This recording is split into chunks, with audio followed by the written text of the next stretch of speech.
Ranking a 79 is a disgrace. It's absolutely should be illegal, and everyone who voted it that low should be locked up.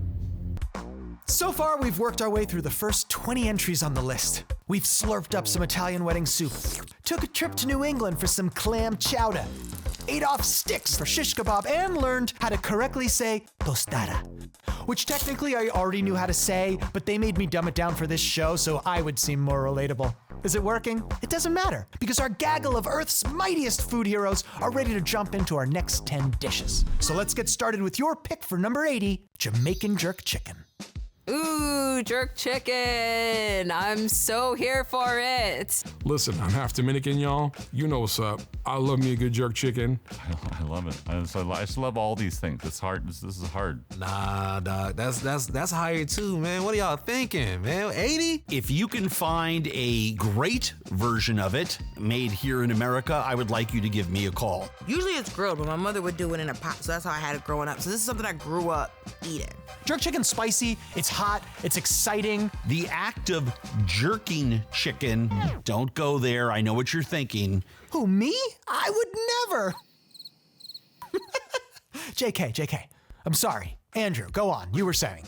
Rubbing it, pulling it, tenderizing it. It's not pulled apart like a pulled pork dish might be. Jerk chicken with the rice and peas, cabbage, come on with some plantains. Come on, y'all. Let's go. I don't know what's in it. It's spicy as shit. But there's more to the spice. Like, it's spicy, you start sweating a little, but you kind of say, is this a drug? Have you ever had anything so spicy that you start semi-hallucinating a little bit? Like your skin starts going, your heart rate increases. Jerk chicken was the first thing that ever did that to me, and that's when I realized, like, wow, you can take drugs without doing drugs. Notice how great jerk chicken must be to not even be really done well here in America, but be so beloved by everybody here. Why? Because we love grilled chicken of all kinds. Huge opportunity for someone. Get on it, people. No matter what tax bracket you're in, we can all agree that number 79 on our list is the po' boy. What is is there a po girl? What is a... I don't really have a lot of feelings about the po' boy. It's like a little confusing to me as a food. I don't think it's the first thing that I ever order. I'm clearly not that into sandwiches. I am shocked that this sandwich is not in the top 20. Does anyone go and eat po' boys? Like, is that a thing, really? Ranking a po' boy 79 is a disgrace. It's absolutely should be illegal, and everyone who voted it that low should be locked up. I never was really a huge fan of po' boys growing up because I always felt like they had too much bread. Like they're so bread heavy. There's like that much shrimp. You gave me like 9 shrimp.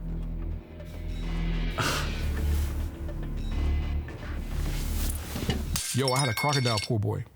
I know. What? WTF. The whole thing. Those a little tail in there. They fried it right, though.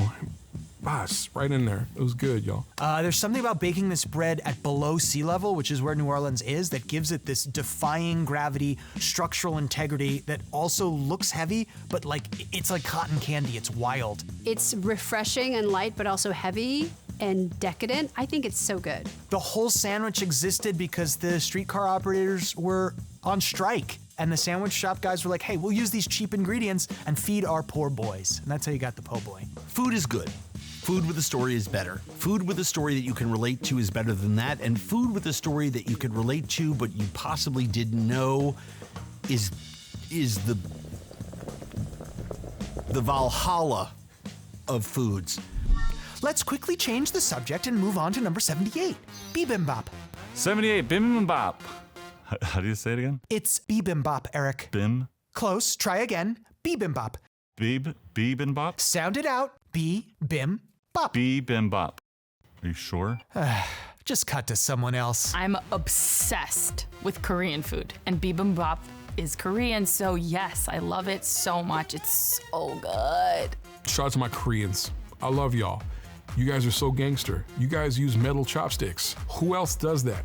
Nobody, bro. I feel like this is the first time I actually engaged with Korean food. This was like the window drug into the rest of everything. I've had bibimbap several times. And I'm not a huge fan. I think it belongs where it is, if not even lower. I like Bibimbap a lot. So many places are now cooking it that really don't understand it. The thing about bibimbap, which people don't really necessarily know, is that there's no real recipe. Basically, it's just rice mixed up. That's what the real translation of bibimbap. Bibim mix pop rice. There's lots of fun opportunities to build your perfect bite, and you put an egg on anything, I'm gonna love it. The raw egg thing is I don't love it all the time. All right? The first time I had it, I was asked, do I like it spicy? And I mistakenly said yes. I started crying, and people were walking in the restaurant looking at this sobbing man at the table. But that's now how I enjoy it. Delicious the first time I had it, delicious the last time I had it. It'll always be delicious. It's a textural marvel. I want to be a cool guy and eat raw eggs, but I just don't. Number 77 on the list, tandoori chicken. The old classic tandoor of chicken, cooked in a tandoor, which is a cylindrical clay vessel that reaches temperatures of 900 degrees. I mean, what is not coming out of a tandoor that is going to be delicious? Tandoori chicken, bananas. I like tandoori chicken. Who doesn't love skewered meats? It's just the dried chicken and it's orange somehow. I don't think it belongs ahead of, especially not ahead of jerky chicken. I'm sorry. Tandoori chicken does not belong ahead of jerky chicken. Marinated the right way and not overcooked, but allowed to rest. Just insane deliciousness. Not to sound super woo-woo, but they live in the soul. When you cook these more sort of archaic forms of cooking, that's what our ancestors did. They had wood, they lit it on fire, and they cooked, their catch of the day over these live fires. And so when we can harness these elements, I just think it really tells a story of a people. Listen, chicken is a pretty bland ingredient. I love the fact that we have a gazillion different preparations for it. Otherwise, it would be boring. I don't have a lot to say on this one. That guy doesn't have a lot to say? That's a first. But let's see who does have something to say about number 76, Wagyu Ribeye Steak. Wagyu Ribeye at number 76. Interesting that it's the ribeye. I'm a for a good Wagyu Ribeye. Steak is good, though. I just had steak last night with a little peppercorn sauce on the side. Well, first there's the aroma, right? Wagyu's so fatty, you can almost smell the fat. It almost coats the air. Wagyu ribeye, when you sear it, the fat sizzling hits the pan, and it just immediately perfumes the air. That is so, it's so robust, and when the Maillard effect is happening, it's like this incredible, almost sparkle. And elegance that happens, that permeates and perfumes the air. It's such a beautiful moment. Good Lord, Nyesha. Did anyone else just melt into a puddle of butter?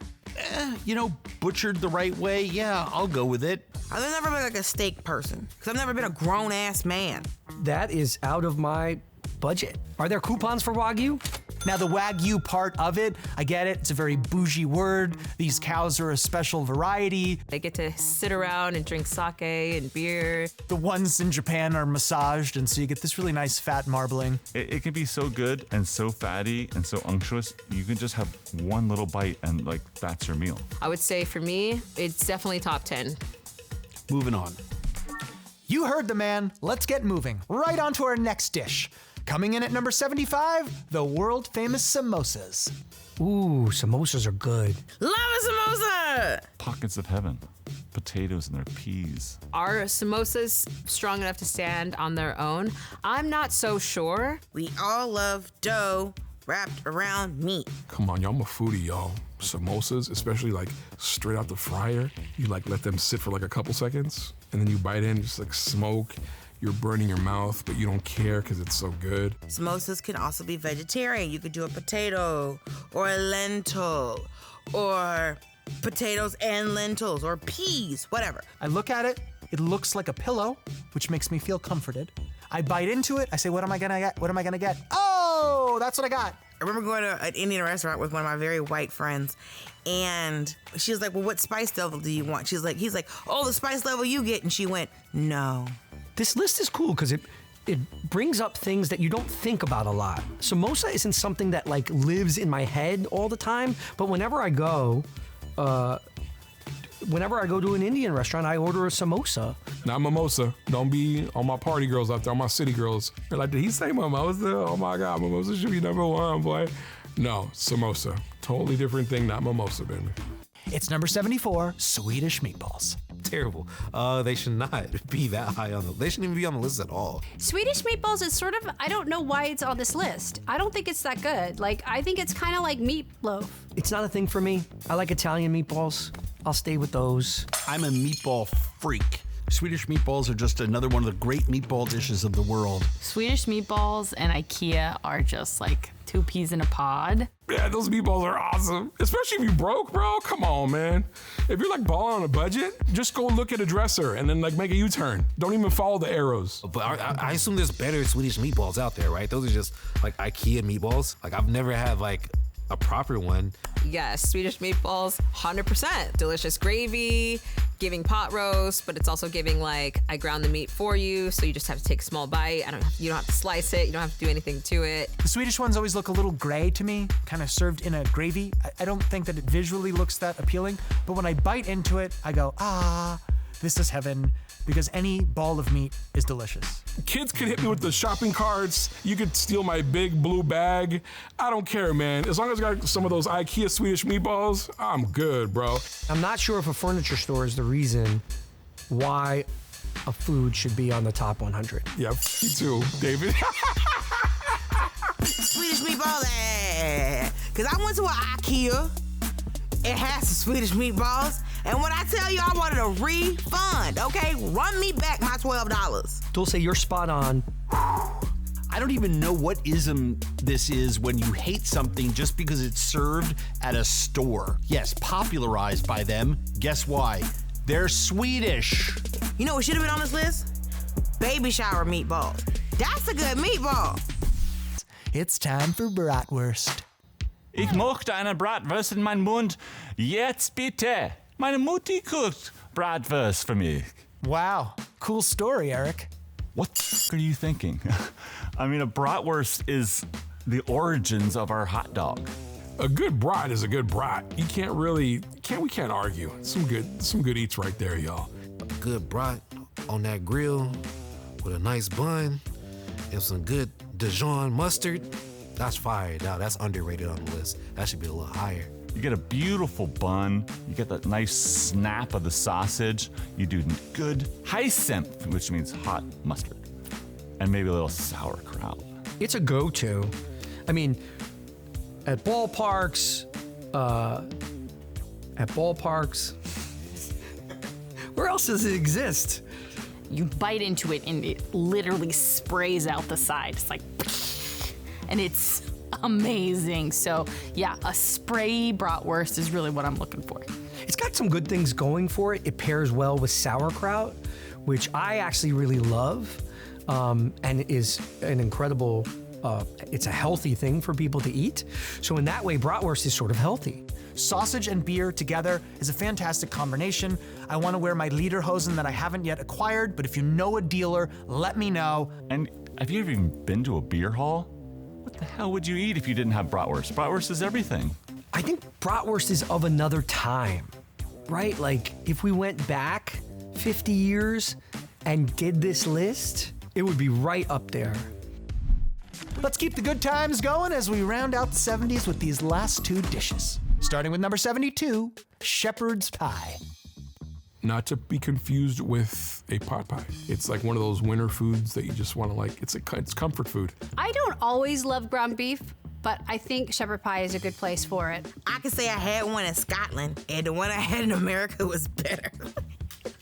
Interesting fun fact about me, my mom used to make shepherd's pie and I didn't like it as a child for some reason, the mashed potatoes with the ground meat. Now I love it. Shepherd's pie is something that I grew up eating at my grandfather's house. I am obsessed. I love it. It's like I'm getting a giant grandpa hug every time I eat it. I respect shepherd's pie. It's a working class kind of dish. You know, it's a casserole, it feeds a lot. Just trying to keep these babies alive. You see what I'm saying? They're already in flour sack dresses. I'm just trying to make sure that these 12 kids in this one bed will see another Tuesday. So I have a thing where you can't tell what you're eating. Like if there's a lot of stuff in it, but it's kind of masked, that weirds me out. That's a weird thing to get weirded out about. But you're in luck, David. because we're about to find out if anyone even knows what's in a shepherd's pie. Ground lamb, mashed potato, and peas. Sometimes there's a little bit of gravy on top. Ground beef situation with like a sauce. What kind of sauce? Mutton? I said sauce, David. Oh, W sauce. Worcestershire sauce. Worcestershire sauce, is that how you say it? Worcestershire. I can't pronounce that, but everyone knows what I'm talking about. You can throw some parentheses at the bottom of the screen so that everyone understands what the hell I'm trying to say. No. We're not doing this again. Margaret, show them how it's done. Worcestershire. Thank you. So, to sum it all up, it's basically a TV dinner deconstructed and vertically assembled with a funny accent. I couldn't have said it better myself. I told you we had more meat coming, and there's no better way to close out this episode than with some pointy swords and Brazilian cowboys. Say hello to your number 71 draft pick, Brazilian barbecue. Ooh, yeah, hell yeah. It is so great, especially when you are able to spend some time really enjoying it. It's entertaining, it's fun. It's like, I'm here for the grilled meat moment always. That sauce dripping all over your cutting board and you're just like slathering it through and it's dripping down your hand and it's so juicy. Yes. We're gonna keep it basic. Fogo de chao. You know, you raise a little flag, you flip it over, they bring you more meat. They just keep bringing you meat. A place where you can get unlimited meat. Unlimited fire, man. Let me tell you something. When that Fogo de Chao opened in Atlanta, it was bad season. Let me tell you. Do not let rednecks come into place. And all I got to do is flip a card over, and then you come up with swords with meat on it. I'm finna act a donkey in this place. Wow, you just like restaurants where people walk around with lots of different meats on swords and you get to flip little cardboard things at your table that go green, red, depending on whether you want more food or not. Yikes. I don't like where this is going. Not going to argue with you. I like a Brazilian churrasca experience as much as the next person. They come up to you with a stick and they shave it off as if it were shawarma onto your plate till you tell them to stop, like they were grating cheese. It's heaven on earth. Because my favorite thing is having country white people and country black people in the same place. Because neither one of them eats rare meat. These Brazilians never getting stressed out because they kept bringing in bloody meat, and you hear, I don't eat no raw meat. I don't eat no raw meat. So it's the same response from two different groups of people. And they're like, well, ma'am, that's not how we cook it. Well, that's what I'm paying for. And I'm like, oh, I'm so glad he's here. What an answer. What an episode. What a time to be alive. Did we learn something? I have no idea. I guess I did learn that Chewy loves IKEA, Eric knows how to yell in German, David makes everyone angry, and most importantly, we made it through another 10 meals.